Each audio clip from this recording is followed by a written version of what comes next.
Hi friends, അസ്സലാമു അലൈക്കും. Welcome to CaZa. നമ്മളിന്നിവിടെ വന്നിട്ടുള്ളത് ഒരു മാമ്പഴ പുളിശ്ശേരിയുടെ റെസിപ്പി ആയിട്ടാണ്. മാമ്പഴ പുളിശ്ശേരി എല്ലാവർക്കും അറിയാമായിരിക്കും, മലയാളികൾക്ക് അത് അറിയാതിരിക്കില്ല. എന്നാലും ഞങ്ങളുടെ റെസിപ്പി ഒന്ന് പരിചയപ്പെടുത്താൻ വെച്ചു. അത് ഞാൻ എടുത്തിട്ടുള്ളത് 4 മൂവാണ്ടൻ മാങ്ങയാണ്.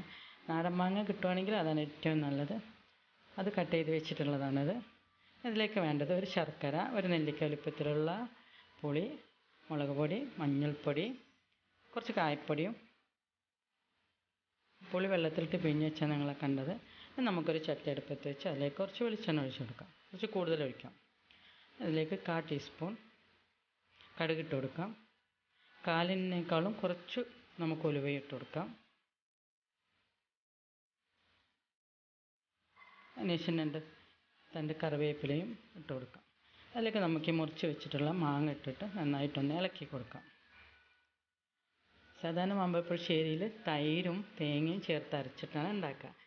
ഞങ്ങളിതൊന്നും അരക്കാതെയാണ് ഇവിടെ തൈരും തേങ്ങയും ഇതിൽ ചേർക്കുന്നില്ല, അങ്ങനെ ഉണ്ടാക്കുന്നത്. ഇനി നമുക്കതിലേക്ക് 2 ടീസ്പൂൺ മുളക് പൊടി, 1/4 ടീസ്പൂൺ മഞ്ഞൾപ്പൊടി, നേരത്തെ എടുത്ത് വെച്ചിട്ടുള്ള കായപ്പൊടി, കായവും എരിവും നമുക്ക് നോക്കിയിട്ട് ചേർക്കാം. പാകത്തിന് ഉപ്പിട്ട് നന്നായിട്ടൊന്ന് ഇളക്കി കൊടുക്കാം. നന്നായിട്ടൊന്ന് വെന്ത് ഉടഞ്ഞു വരണം. അതിലേക്ക് നമുക്ക് പുളിവെള്ളം ഒഴിച്ചു കൊടുക്കാം. നേരത്തെ കാണിച്ച പുളി പിഴിഞ്ഞ് വെച്ചിട്ടുള്ളതാണത്. ഒന്ന് മൂടി വെച്ച് നന്നായിട്ടൊന്ന് വേവിച്ചെടുക്കാം.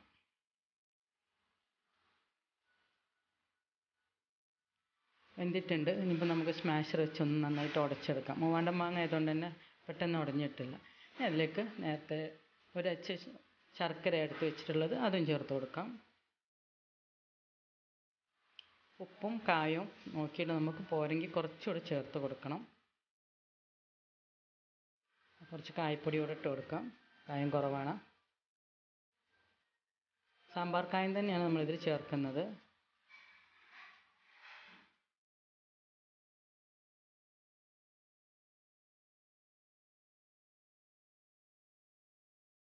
ഇനി നമ്മളിതിലൊന്നും ചേർക്കാനില്ല.